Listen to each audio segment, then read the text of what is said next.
हाँ जी, तो देखिए आज मैंने मीशो से क्या ऑर्डर किया है अपने टेरेस गार्डन के लिए।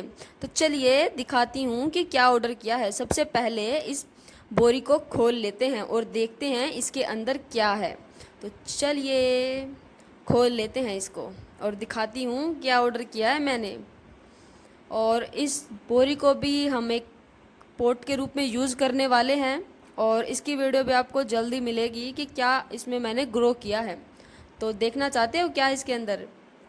तो ये है कोकोपीट। कोकोपीट का ब्लॉक है और कोकोपीट जो होती है वो हमारे प्लांट्स के लिए काफ़ी बेनिफिशियल होती है। और इससे मैं तो सीड्स के लिए ही यूज करने वाली हूँ। जितने ज़्यादा सीड्स को जर्मिनेट कोकोपीट में अच्छे से हो जाएगी, मिट्टी में अच्छे से नहीं हो पाते हैं। तो चलिए इसको खोल लेते हैं और मैं इस टब में इसको निकालने वाली हूँ और देखते हैं क्या ये टब पूरा फिल हो जाएगा पानी डालने के बाद। क्योंकि जैसे कि आप लोग जानते हैं कि कोकोपीट जो है वो फूलती है जब हम इसमें पानी डालते हैं। तो चलिए उस सबसे पहले उस पैकेट को खोलते हैं और देखते हैं कि कोकोपीट कैसी है। और ये पैकेट बड़ी आसानी से खुल गया था बिना इसको कुछ नुकसान हुए। तो ऐसा का ऐसा ब्लॉक हमारा बाहर निकल जाएगा और हम इसका यूज़, अब मैं आपको जल्द ये बताने वाली हूँ कि इसका यूज़ हम कैसे करेंगे और कहाँ कहाँ पर करेंगे।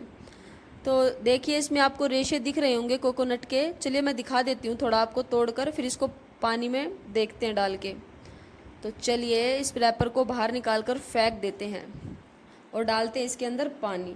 तो चलिए मैं आपको बता देती हूँ कि जो कोकोपीट है उसका यूज हम जो मिट्टी होती है उसको हल्का करने के लिए करते हैं। जैसे कि हम लोग टेरेस गार्डनिंग करते हैं या इंडोर प्लांट्स लगाते हैं तो उससे मिट्टी हल्की रहती है। टेरेस गार्डनिंग में हम ज़्यादा हैवी पॉट तो रख नहीं सकते हैं और मोस्टली हम गार्डनर्स क्या करते हैं, ज़्यादा पॉट रखते हैं। तो उसके लिए हम मिट्टी हल्की रखना चाहते हैं तो कोकोपीट का यूज़ कर सकते हैं।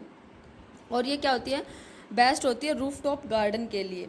और देख लीजिए अभी हमारी जो कोकोपीट है वो अभी फूलना शुरू हो चुकी है। तो चलिए दूसरी चीज़ बताती हूँ कि मैं इसका यूज़ कहाँ करने वाली हूँ। तो मैं ज़्यादातर कोकोपीट का यूज़ जो होगा वो सीड जर्मिनेशन के लिए करने वाली हूँ।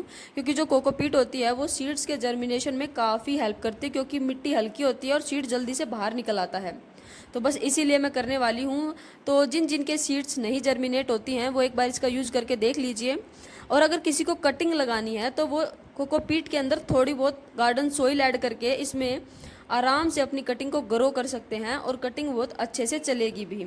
और एक बात और ध्यान रखें कि जब आप इस कोकोपीट को निकाल रहे हो तो आराम आराम से इसमें पानी डालते जाइए और इसको निकालते रहिए। अगर आपको पूरी ब्लॉक यूज़ नहीं करनी है तो हाफ को तोड़ के रख लीजिए और हाफ को ही आप लोग ऐसे करके यूज कर सकते हैं और ये आराम से अच्छे से चल जाएगा।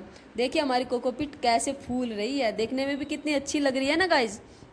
तो चलिए इसको जल्दी जल्दी से इसमें रखते हैं और पानी और डाल देती हूँ ताकि ये जल्दी से फूले। और इसको है ना कम से कम भी 5 से 10 मिनट इसके अंदर रहने दीजिएगा। क्यों? क्योंकि जो कोकोपीट होती है उसके अंदर होता है सॉल्ट, और जो ये सॉल्ट होता है हमारे प्लांट्स के लिए अच्छा नहीं होता है। तो जितना ज़्यादा ये पानी के अंदर रहेगा तो सॉल्ट जो होगा वो पानी के अंदर डाइल्यूट हो जाएगा और निकल जाएगा बाहर। और एक चीज़ और, जो ये कोकोपीट होती है ये हम फंगस लगने से बचाती है, यानी कि जो कीड़े वगैरह लगते हैं उसको लगने के चांसेस जो होते हैं वो कम हो जाते हैं। और एक चीज़ ध्यान रखना कि आप कभी भी इसको एज अ फर्टिलाइज़र यूज़ मत करना। कभी ये सोचो कि चलो इसको फर्टिलाइज़र के रूप में दे देते हैं, क्योंकि इसके अंदर न्यूट्रिशन नहीं होता है कि ये आपके पौधों को पावर या एनर्जी देंगे। तो प्लीज़ ध्यान रखिएगा। और देखिए कोकोपीट अभी हमारी फूल रही है। और चलिए फिर हम इसको और जानकारी इतने जान लेते हैं, इतना हमारी कोकोपीट रेडी हो जाएगी निकालने के लिए। देखिए अभी इसको काफ़ी टाइम हो चुका है इसमें रखे हुए और अच्छे से ये फूल चुकी है और इसमें हाथ डालने में काफ़ी मज़ा आ रहा था। और मैं काफ़ी देर तक ऐसे ही किया है, मतलब उसके बाद फिर मैंने इसको निकाला भी अच्छे से। और मैंने इसको 2 बार धोया है क्योंकि एक बार में सारा का सारा जो मटेरियल होता है, जो सोल्ट होता है वो नहीं निकलता है, जो प्रिजर्वेटिव जो इसमें डाले जाते हैं वो नहीं निकलते हैं। तो एटलीस्ट 2 से 3 बार तो ज़रूर से ज़रूर धोएं इसको, एक बार में नहीं होगा इसका कोई भी फ़ायदा। तो चलिए अब इसको दूसरे पोर्ट में ट्रांसफ़र कर लेते हैं और थोड़ी बहुत और जानकारी हम कोकोपीट के बारे में जान लेते हैं। तो जल्दी जल्दी से मैंने इसको सारी को उसमें डाल दिया है। और एक बात का और ध्यान रखना है आप लोगों को कि जो कोकोपीट में जो बाद में जो पानी बच जाता है, प्लीज़ प्लीज़ उसका यूज़ अपने प्लांट्स में मत करिएगा। क्योंकि मैं बता रही हूँ ना कि सारा सोल्ट निकला है इस पानी के अंदर। तो वो सोल्ट अगर अच्छा होता तो हम फिर कोकोपीट को क्यों ऐसे करते, वॉश करते, डायरेक्ट कोकोपीट को यूज़ कर लेते ना। तो उसको प्लीज़ फेंक दीजिएगा। और दूसरे पोर्ट के वाटर को भी फेंकना। कभी ये सोचो कि सारा सोल्ट तो इसमें निकल गया, अब दूसरे में डाल लेते हैं, तो नहीं, बिल्कुल भी नहीं करना आप लोगों को ऐसे। और ये देखिए पानी के अंदर जो ये सॉलिड मटेरियल है जो नीचे लगा हुआ है, और ये बहुत ही वेस्ट है, ये वही सोल्ट है जो नीचे बैठ चुका है, तो इसका भी यूज़ हमें नहीं करना अपने गार्डन के लिए। कभी ये सोचो कि कोकोपीट नीचे बैठ गई, नहीं, इसके अंदर सैंड थी जो कि हमें नहीं यूज़ करनी है। और चलिए अब मम्मी मेरी हेल्प कर रही है इस कोकोपीट को दोबारा से बकेट में ट्रांसफ़र करने के लिए, और अभी ये हमारा फाइनल है, इसके बाद हम इसको सुखाने के लिए डाल देंगे। तो चलिए फिर इसको जल्दी जल्दी से निकाल लेते हैं। और मैं एक बात ध्यान रखना कि ज़्यादातर जो कोकोपीट होती है वो साउथ, मतलब जो कोकोनट होते हैं वो साउथ से आते हैं, तो जो कोकोपीट होती है उसके अंदर क्या होती है, समुद्री इलाकों में बनती है, तो वहाँ पर इसके अंदर जो सैंड वगैरह की जो मात्रा होती है, तो इसीलिए मतलब इसको वॉश करना काफ़ी ज़रूरी हो जाता है। तो चलिए अभी रेडी है हमारी कोकोपीट, इसको सुखाने के लिए लेकर चलते हैं। और मैं एक बार फिर आपको याद दिला रही हूँ कि ये फर्टिलाइज़र नहीं है, इसको एज ए फर्टिलाइज़र यूज़ नहीं करना है।